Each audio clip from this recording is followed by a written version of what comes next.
The Wisdom of Solomon, Chapter 1. Love righteousness, ye that be judges of the earth. Think of the Lord with a good heart, and in simplicity of heart seek him. For he will be found of them that tempt him not, and showeth himself unto such as do not distrust him.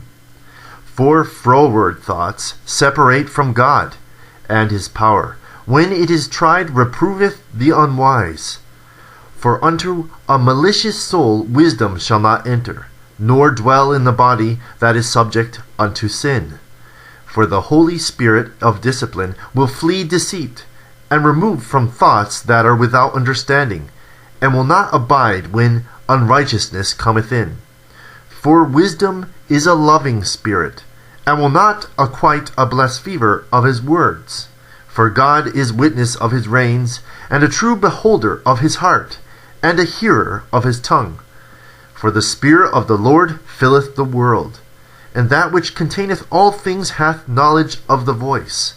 Therefore he that speaketh unrighteous things cannot be hid, neither shall vengeance, when it punisheth, pass him by. For inquisition shall be made unto the counsels of the ungodly, and the sound of his words shall come unto the Lord for the manifestation of his wicked deeds. For the ear of jealousy heareth all things, and the noise of murmurings is not hid. Therefore beware of murmuring, which is unprofitable, and refrain your tongue from backbiting. For there is no word so secret that shall go for naught, and the mouth that belieth slayeth the soul. Seek not death in the error of your life, and pull not upon yourselves destruction with the works of your hands. For God made not death, neither hath he pleasure in the destruction of the living. For he created all things, that they might have their being. And the generations of the world were healthful, and there is no poison of destruction in them, nor the kingdom of death upon the earth. For righteousness is immortal. But ungodly men with their works and words called it to them. For when they thought to have it their friend, they consumed to naught, and made a covenant with it, because they are worthy to take part with it. Chapter 2. For the ungodly said, reasoning with themselves, but not right, Our life is short and tedious, and in the death of a man there is no remedy. Neither was there any man known to have returned from the grave. For we are born at all adventure, and we shall be hereafter as though we had never been. For the breath of our nostrils is as smoke, and a little spark in the moving of our heart, which, being extinguished, our body shall be turned into ashes, and our spirit shall vanish as the soft air, and our name shall be forgotten in time, and no man shall have our works in remembrance, and our life shall pass away as the trace of a cloud, and shall be dispersed as a mist that is driven away when the beams of the sun, and overcome with the heat thereof. For our time is a very shadow that passeth away, and after our end there is no returning, for it is fast sealed, so that no man cometh again. Come on therefore, let us enjoy the good things that are present, and let us speedily use the creatures like as in youth. Let us fill ourselves with costly wine and ointments, and let no flower of the spring pass us by. Let us crown ourselves with rosebuds before they be withered. Let none of us go without his pair of our voluptuousness. Let us leave tokens of our joyfulness in every place, for this is our portion, and our lot is this. Let us oppress the poor righteous man. Let us not spare the widow, nor reverence the ancient gray hairs of the aged. Let our strength be the law of justice, for that which is feeble is found to be nothing worth. Therefore, let us lie in wait for the righteous, because he is not for our turn, and he is clean contrary to our doings. He upbraideth us with our offending the law, and objecteth to our infamy, the transgressings of our education. He professes to have the knowledge of God, and he calleth himself the child of the Lord. He is grievous unto us, even to behold. For his life is not like other men's, his ways are of another fashion. We are esteemed of him as counterfeits. He esteemeth from our ways as from filthiness. He pronounceth the end of the just to be blessed, and maketh his boast that God is his Father. Let us see if his words are true. Let us prove what shall happen in the end of him. For if the just man be the Son of God, he will help him, and deliver him from the hand of his enemies. Let us examine him with despitefulness and torture, that we may know his meekness, and prove his patience. Let us condemn him with a shameful death, for by his own saying he shall be respected. Such things they did imagine, and were deceived, for their own wickedness hath blinded them. As for the mysteries of God, they knew them not, neither hoped they for the wages of righteousness, nor discerned a reward for blameless souls. For God created man to be immortal, and made him to be an image of his own eternity. Nevertheless, through envy of the devil came death into the world, and they that do hold of his side do find it. Chapter 3. But the souls of the righteous are in the hand of God, and there shall no torment touch them. In the sight of the unwise they seem to die, and their departure is taken for misery, and their going from us to be utter destruction. But they are in peace. For though they be punished in the sight of men, yet is their hope full of immortality. And having been a little chastised, they shall be greatly rewarded. For God proved them, and found them worthy for himself. As gold in the furnace he hath tried them, and received them as a burnt offering. And in the time of their visitation they shall shine, and run to and fro, like sparks among the stubble. They shall judge the nations, and have dominion over the people, and their Lord shall reign forever. They that put their trust in him shall understand the truth. And such as be faithful in love shall abide with him. For grace and mercy is to his saints, and he hath care for his elect. But the ungodly shall be punished according to their own imaginations, which have neglected the righteous, and forsaken the Lord. For whoso despiseth wisdom and nurture, he is miserable, and their hope is vain. Their labors unfruitful, and their works unprofitable. Their wives are foolish, and their children are wicked. Their offspring is cursed. Wherefore, blessed is the barren that is undefiled, which hath not known the sinful bed. She shall have the fruit in the visitation of souls. And blessed is the eunuch, which with his hands hath wrought no iniquity, nor imagined wicked things against God. For unto him shall be given the special gift of faith, and an inheritance in the temple of the Lord, more acceptable to his mind. For glorious is the fruit of good labors, and the root of wisdom shall never fall away. As for the children of adulterers, they shall not come to their perfection, and the seed of an unrighteous bed shall be rooted out. For though they live long, yet shall they be nothing regarded, and their last age shall be without honor. Or, if they die quickly, they have no hope, neither comfort in the day of trial. For horrible is the end of the unrighteous generation. Chapter 4. Better it is to have no children, and to have virtue. For the memorial thereof is immortal, because it is known with God and with men. When it is present, men take example at it, and when it is gone, they desire it. It weareth a crown, and triumpheth forever, having gotten the victory, striving for undefiled rewards. But the multiplying brood of the ungodly shall not thrive, nor take deep rooting from the bastard slips, nor lay any fast foundation. For though they flourish in branches for a time, yet standing not fast, they shall be shaken with the wind, and through the force of winds they shall be rooted out. The imperfect branches shall be broken off, their fruit unprofitable, not ripe to eat, yea, the meat for nothing. For children begotten of unlawful beds are witness of wickedness against their parents in their trial. But though the righteous be prevented with death, yet shall he be in rest. For honorable age is not that which standeth in lake of time, nor that is measured by number of years. But wisdom is the gray hair unto a man, and an unspotted life is old age. He pleased God, and was beloved of him. so that living among sinners he was translated. Yea, speedily he was taken away, lest that wickedness should alter his understanding, or deceit beguile his soul. For the bewitching of naughtiness doth obscure things that are honest, and the wandering of concupiscence doth undermine the simple mind. He, being made perfect in short time, fulfilled a long time. For his soul pleased the Lord, therefore hasted he to take him away from among the wicked.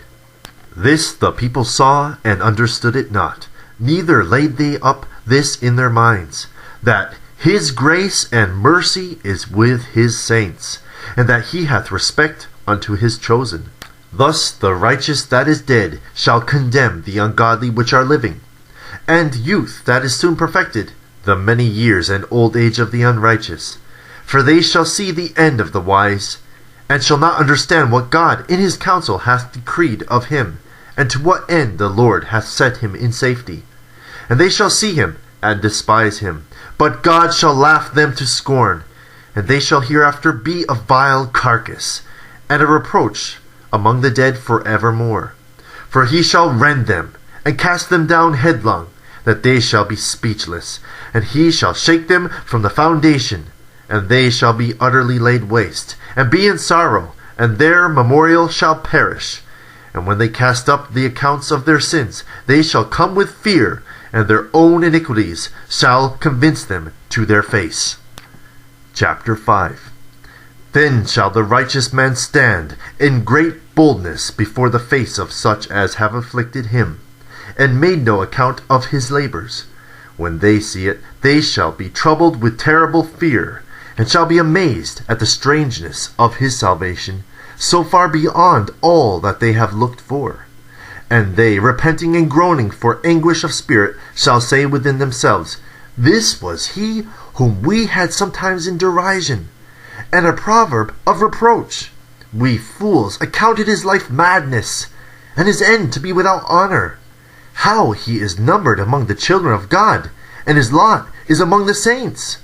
Therefore have we erred from the way of truth, and the light of righteousness hath not shined unto us, and the sun of righteousness rose not upon us. We wearied ourselves in the way of wickedness and destruction. Yea, we have gone through deserts, where there lay no way. But as for the way of the Lord, we have not known it. What hath pride profited us? Or what good hath riches with our vaunting brought us? All those things are passed away like a shadow, and as a post that hasteth by, and as a ship that passeth over the waves of the water, which, when it is gone by, the trace thereof cannot be found, neither the pathway of the keel in the waves. Or as when a bird hath flown through the air, there is no token of her way to be found, but the light air being beaten with the stroke of her wings, and parted with the violent noise and motion of them, is passed through, and there and afterwards no sign where she went is to be found. Or like as when an arrow is shot at a mark, it parteth the air, which immediately cometh together again, so that a man cannot know where it went through. Even so we in like manner, as soon as we were born, began to draw to our end, and no sign of virtue to show, but were consumed in our own wickedness. For the hope of the ungodly is like dust that is blown away with the wind, like a thin froth that is driven away with the storm, like as the smoke which is dispersed here and there with the tempest, and passeth away as the remembrance of a guest that tarrieth but a day. But the righteous live for evermore. Their reward also is with the Lord, and the care of them is with the Most High. Therefore shall they receive a glorious kingdom, and a beautiful crown from the Lord's hand. For with his right hand shall he cover them, and with his arm shall he protect them. He shall take to him his jealousy for complete armor, and make the creature his weapon for the revenge of his enemies. He shall put on righteousness as a breastplate, and true judgment instead of a helmet. He shall take holiness for an invincible shield. His severe wrath shall he sharpen for a sword, and the world shall fight with him against the unwise. Then shall the right-aiming thunderbolts go abroad, and from the clouds, as from a well-drawn bow, shall they fly to the mark. And hailstones full of wrath shall be cast out, as of a stone bow. And the water of the sea shall rage against them, and the floods shall cruelly drown them. Yea, a mighty wind shall stand up against them, and like a storm shall blow them away. Thus iniquity shall lay waste the whole earth, and ill-dealing shall overthrow the thrones of the mighty. Chapter 6. Hear therefore, O ye kings, and understand. Learn, ye that be judges of the ends of the earth. Give ear, ye that rule the people, and glory in the multitude of nations. For power is given unto you of the Lord, and sovereignty from the highest. Who shall try your works, and search out your counsels? Because, being ministers of his kingdom, ye have not judged aright, nor kept the law, nor walked after the counsel of God. Horribly and speedily shall he come upon you, for a sharp judgment shall be to them that be in high places. For mercy will soon pardon the meanest, but mighty men shall be mightily tormented. For he which is Lord over all shall fear no man's person, neither shall he stand in awe of any man's greatness. For he hath made the small and great, and careth for all alike. But a sore trial shall come upon the mighty. Unto you therefore, O kings, do I speak, that ye may learn wisdom, and not fall away. For they that keep holiness holily shall be judged holy, and they that have learned such things shall find what to answer. Wherefore, set your affection upon my words, desire them, and ye shall be instructed. Wisdom is glorious, and never fadeth away. Yea, she is easily seen of them that love her, and found of such as seek her. She preventeth them that desire her, in making herself first known unto them. Whoso seeketh her early shall have no great travail, for he shall find her sitting at his doors. To think therefore upon her is perfection of wisdom, and whoso watcheth for her shall quickly be without care. For she goeth about seeking such as are worthy of her, showeth herself favorably unto them in the ways, and meeteth them in every thought. For the very true beginning of her is the desire of discipline, and the care of discipline is love. And love is the keeping of her laws, and the giving heed unto her laws is the assurance of incorruption. And incorruption maketh us near unto God. Therefore the desire of wisdom bringeth to a kingdom. If your delight be then in thrones and scepters, O ye kings of the people, honor wisdom, that ye may reign for evermore.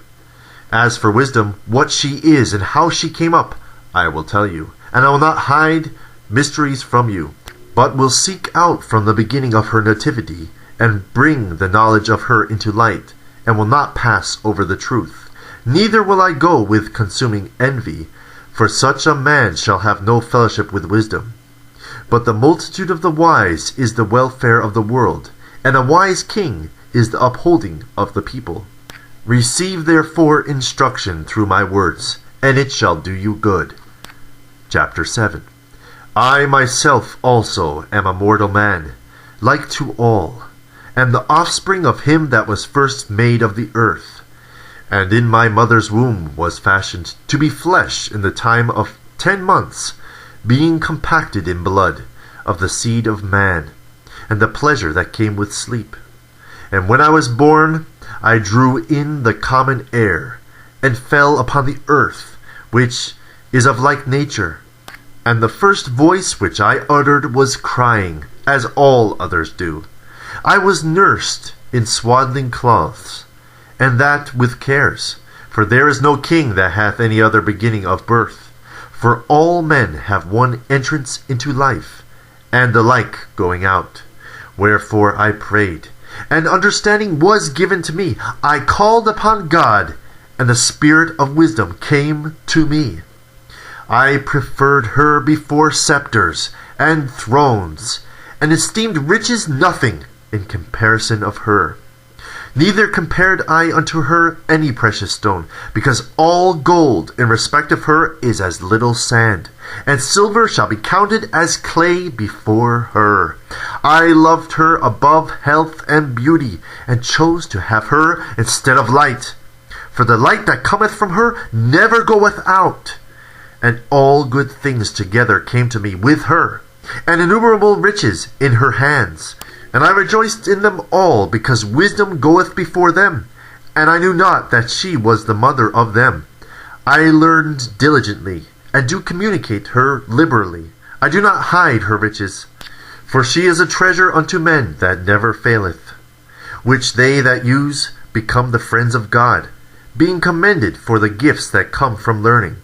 God hath granted me to speak as I would, and to conceive as is meet for the things that are given me, because it is he that leadeth unto wisdom, and directeth the wise.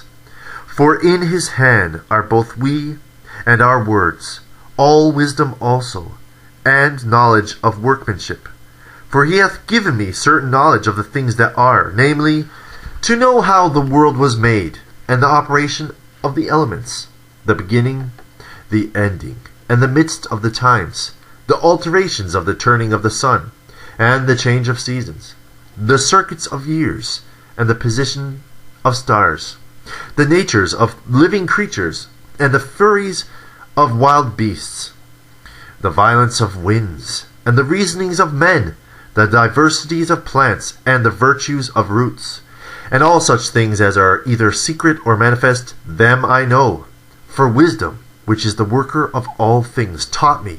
For in her is an understanding spirit, holy, one only, manifold, subtle, lively, clear, undefiled, plain, not subject to hurt, loving the thing that is good, quick, which cannot be letted, ready to do good, kind to man, steadfast, sure, free from care, having all power, overseeing all things, and going through all understanding, pure, and most subtle, spirits. For wisdom is more moving than any motion. She passeth, and goeth through all things by reason of her pureness. For she is the breath of the power of God, and a pure influence flowing from the glory of the Almighty.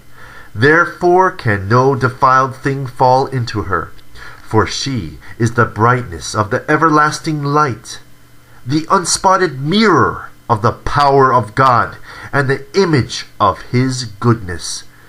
And being but one, she can do all things, and remaining in herself, she maketh all things new. And in all ages entering into holy souls, she maketh them friends of God and prophets. For God loveth none but him that dwelleth with wisdom. For she is more beautiful than the sun, and above all the order of stars. Being compared with the light, she is found before it. For after this cometh night, but vice shall not prevail against wisdom. Chapter 8. Wisdom reacheth from one end to another mightily, and sweetly doth she order all things. I loved her, and sought her out from my youth. I desired to make her my spouse, and I was a lover of her beauty. In that she is a conversant with God, she magnifieth her nobility. Yea, the Lord of all things himself loved her. For she is privy to the mysteries of the knowledge of God, and a lover of his works. If riches be a possession to be desired in this life, what is richer than wisdom that worketh all things? And if prudence work, who of all that are is a more cunning workman than she? And if a man love righteousness, her labors are virtues, for she teacheth temperance and prudence, justice and fortitude, which are such things as men can have nothing more profitable in their life. If a man desire much experience, she knoweth things of old, and conjectureth aright what is to come. She knoweth the subtleties of speeches, and can expound dark sentences. She foreseeth signs and wonders, and the events of seasons and times. Therefore I purposed to take her to me, to live with me, knowing that she would be a counselor of good things, and a comfort in cares and grief. For her sake I shall have estimation among the multitude, and honor with the elders, though I be young. I shall be found of a quick conceit in judgment, and shall be admired in the sight of great men. When I hold my tongue, they shall bide my leisure, and when I speak, they shall give good ear unto me. If I talk, they shall lay their hands upon their mouth. Moreover, by the means of her I shall obtain immortality, and leave behind me an everlasting memorial to them that come after me. I shall set the people in order, and the nations shall be subject unto me.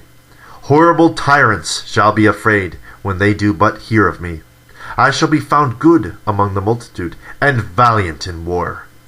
After I am come into mine house, I will repose myself with her, for her conversation hath no bitterness, and to live with her hath no sorrow, but mirth and joy. Now when I considered these things in myself, and pondered them in my heart, how that to be allied unto wisdom is immortality, and great pleasure it is to have her friendship, and in the works of her hands are infinite riches, and in the exercise of her conference with her prudence, and in talking with her a good report, I went about seeking how to take her to me.